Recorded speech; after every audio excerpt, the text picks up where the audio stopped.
Duterte! Duterte! Duterte! Mga araw na nandoon ako, isa yan sa paulit-ulit niyang sinasabi, kailan mo ako mapalabas dito dahil darating ang eleksyon, mag-mayor pa ako ng syudad ng Davao. Bring him home! Bring him home!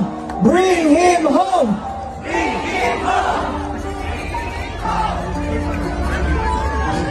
At yun ang gusto niya. Gusto niyang umuwi. Sinabi ko din sa kanya yon pa.